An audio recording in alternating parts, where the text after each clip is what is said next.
আমাদের জাতীয় স্থায়ী কমিটির সম্মানিত নেতৃবৃন্দ,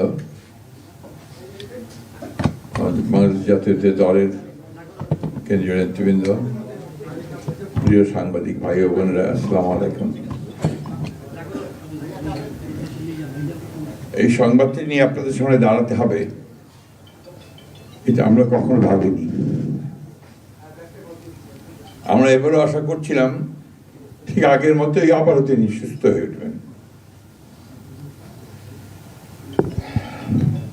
আমরা ভারাক্রান্ত হৃদয়ে ইতিমধ্যে আপনারা শুনেছেন ডক্টর শাহাবুদ্দিনের ঘোষণা। আজ ভোর 6টায় আমাদের গণতন্ত্রের মা, আমাদের অভিভাবক, আমাদের জাতির অভিভাবক আমাদেরকে ছেড়ে চলে গেছে।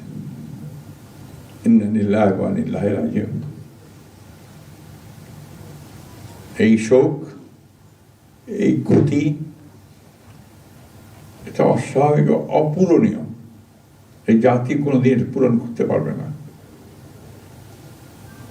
যে নেত্রী তার সারা জীবন জনগণের অধিকারের জন্য, কল্যাণের জন্য তার সমগ্র জীবনকে উৎসর্গ করেছিলেন, সেই নেত্রী দেশনেত্রী বেগম খালেদা জিয়া আমাদের মাঝে নেই। এটা আমরা যারা তার সহকর্মী এবং রাজনৈতিক কর্মী, আমরা এটা ভাবতে পারি না।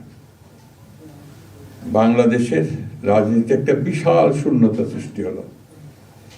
তাই নয়, পৃথিবীর গণতান্ত্রিক আন্দোলনে একটা বিশাল শূন্যতা সৃষ্টি হলো।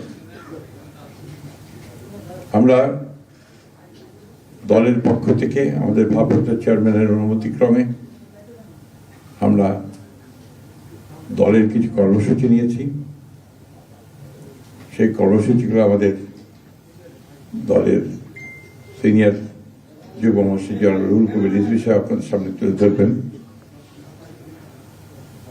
সরকারের প্রধান, এই কেয়ারটেকার গভর্নমেন্টের প্রধান প্রফেসর ডক্টর মোহাম্মদ ইউনূস আমাদেরকে ফোন করেছিলেন সাথে সাথে, এবং ইতিমধ্যেই তারা সিদ্ধান্ত নিয়েছেন যে 10টার মধ্যেই তারা একটা স্পেশাল ক্যাবিনেট মিটিং করবেন।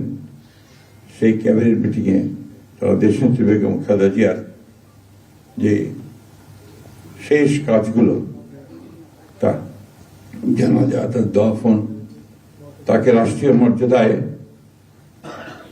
দাফন করা, তাকে রাষ্ট্রীয় মর্যাদা দেওয়া, এই বিষয়গুলি নিয়ে তারা সকাল 10টার সময় একটা সভা করবেন। এরপরে আমরা পুরো জিনিসটাকে কোঅর্ডিনেট করে আবার সেটা আপনাদের সামনে জানাবো।